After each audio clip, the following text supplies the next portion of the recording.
ఉమ్మడి నెల్లూరు జిల్లా సర్వేపల్లి నియోజకవర్గం వల్లూరు పంచాయతీ బండ్లపాలెం గ్రామంలో భీనేటి వీర రాఘవయ్యకి సన్మానం చేశారు. కాంగ్రెస్ పాలనలో ప్రవేశపెట్టిన ఎమర్జెన్సీని నిరసిస్తూ 1975 జూన్ 25 ఆర్ఎస్ఎస్ ఆధ్వర్యంలో జైల్ భరోసా కార్యక్రమంలో భీనేటి వీర రాఘవయ్య కావలిలో అరెస్టై 100 రోజుల జైలు జీవితం గడిపారు.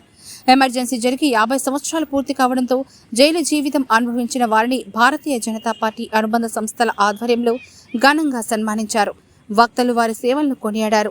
సామాజిక సమరసత సేవా రాష్ట్ర కార్యదర్శి కోడూరు సత్యం, బి శ్యాంప్రసాద్, సావర్కర్, బీజేపీ రాష్ట్ర కార్యదర్శి కందికట్ల రాజేశ్వరి, బీజేపీ జిల్లా కార్యదర్శి చిలకా ప్రవీణ్, మహిళా మోర్చా రాష్ట్ర కార్యవర్గ సభ్యురాలు గంటా విజయశ్రీ, యువ మోర్చా అధ్యక్షులు అశోక్ నాయుడు, ప్రధాన కార్యదర్శులు నరేష్, నవీన్, మండల అధ్యక్షులు వెంకటేష్, మహిళా మోర్చా సోషల్ మీడియా కన్వీనర్ మౌనికాదేవి, చక్రాల ఐశ్వర్య సాయి తదితరులు పాల్గొన్నారు. అందరికీ నమస్కారం. నా పేరు భీనేటి వీరరాఘవయ్య. నేను సొంత ఊరు కోడూరు, టీపీగూడెం మండలం. శివాలయం పక్కన మా ఇల్లు. శివాలయంలో శాఖ సత్యం గారు నడిపేది. ఆ శాఖ నేను నామం తప్పకుండా పోతూ ఉండేవాడిని. ఇందాక చెప్పినట్టు కృష్ణమందిరంలో 2-3 శాఖలు జరుగుతున్నాయి. వాటన్నింటికి కూడా నేను పోతూ ఉండేవాడిని. తర్వాత చెన్నమలపాలెం అనే ఊరు ఉంటే 10వ తరగతి దాకా అక్కడ చదువుకున్నాను. చదువు పూర్తయిన తర్వాత మామూలుగా నేను వికలాంగుని కాబట్టి ఖాళీగా ఉంటున్నాను. అప్పుడు సత్యం గారు పరిచయం అయ్యారు. ఆయన శాఖ రమ్మడం, నేను క్రమం తప్పకుండా పోవడం, అదే నాకు దాంట్లోనే మమ్మేకం అయిపోయాను. బంగారు లక్ష్మణ్ గారు మరోసారి ఎన్నిక జరిగింది. అప్పుడు జనసంఘం ఉండేది. ఆ జనసంఘం తరఫున బంగారు లక్ష్మణ్ గారు ప్రచారం చేశాము. ఆయన 6 రోజులు ప్రచారం చేయడం, నిలబడటం చాలా గొప్ప. పార్టీ పెద్దగా డెవలప్ కాలా. అయినా ఆయన ఓడిపోయారు. అక్కడి నుంచి ఆ జీవితం ఇప్పుడు 75 సంవత్సరాలు నాకు. ఈ 75 సంవత్సరాల్లో కాంగ్రెస్కి ఎప్పుడూ ఓటు వేసి అడగను. అది మాత్రం గుర్తుపెట్టుకున్నా. కాంగ్రెస్కి కానీ కమ్యూనిస్టుకి కానీ ఓటు వేసిన పాపాలు బాల. నాన్ కాంగ్రెస్ అంటే బీజేపీ కావచ్చు, తెలుగుదేశం కావచ్చు, రెండు ఇంచుమించు పుట్టి ఉంటుంటాను. అందులో నేను స్కూల్కి వెళ్ళినప్పుడు ఆడ టెంట్ ఉండింది. ఎక్కువ రామారావు సినిమాలు వచ్చేది. రామారావు సినిమాలు అంటే నాకు చాలా ఇష్టంగా ఉండేది. ఎక్కువ ఆయన రాజకీయాల్లోకి వచ్చిన తర్వాత బీజేపీ ఆయన ఇద్దరు కూడా పొత్తు ఉంటుండేది.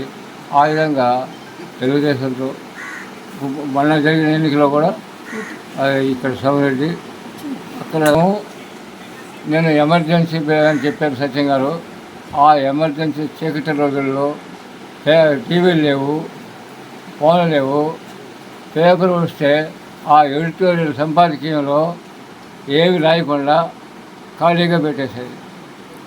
మేము జైల్లో ఉంటే మాకు ఉత్తరాలు వస్తే వాటిని సెన్సార్ చేసేది. ఆ విధంగా అటువంటి రోజుల్లో కూడా ధైర్యంగా మేము ఆ కార్యక్రమంలో పాల్గొని ఆ తర్వాత ఎమర్జెన్సీ ఎత్తేసిన తర్వాత జనతా పార్టీ ఏర్పడింది. జనతా పార్టీ తరఫున ఒంగోలు వెంకయ్యనాయుడు పోటీ ఎంపిక చేశాడు. ఆయనకి ఒక నెలపాటు అక్కడ పోయి పనిచేశాను.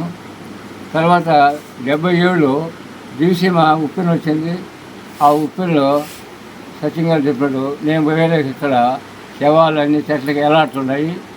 అటువంటి పరిస్థితుల్లో కూడా ఆడిపోయి ఆ దత్తాత్రేయ గారు మా రూమ్మేట్, ఆయన నానాజీ దేశ్ముఖ్ అని ఆయన మామూలుగా అక్కడ మంచాలు ఉప్పిన చేసి ఏముండవు కదా, ఈ గడలతో ఒక మంచిగా ఏర్పాటు చేసి రాత్రి ఆయన ఆడుకుంటున్నాయి నానాజీ దేశ్ముఖ్ గారు. అట్లా ఇక ఆడ కర్నూలు నుంచి డాక్టర్లు ఫ్రీగా అందరికి మందులు ఇస్తూ ఆ సుబ్రహ్మణ్య శాస్త్రి, మల్లికార్జున శాస్త్రి వాడి దగ్గర నేను టోకన్లు రాస్తూ ఆ పని ఇచ్చారు. అది చేశాను. కొద్ది రోజులకి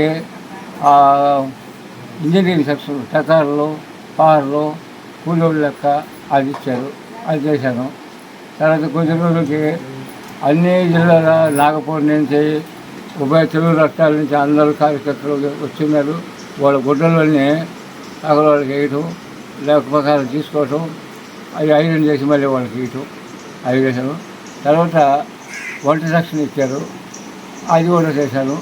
తర్వాత ద్వారకాచార్య గారు అని అవనిగడ్డలో హెడ్ ఆఫీస్ ఉండేది.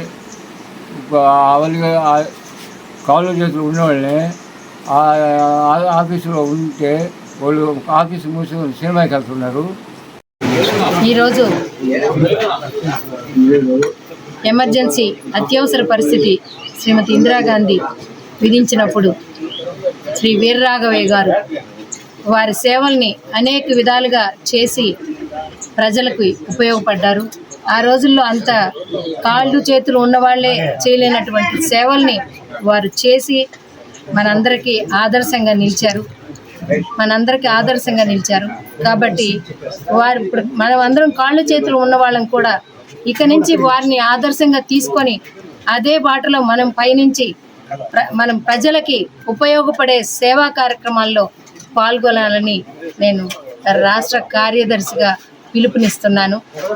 యువత అలాగే మహిళలు అందరూ కూడా పెద్ద ఎత్తున ముందుకొచ్చి మనం మంచి సేవా కార్యక్రమాల్లో పాల్గొని ప్రజలకి ఉపయోగపడే మంచి పనులు మాత్రం చేయాలని చెప్పి కోరుకుంటున్నాను. జై హింద్.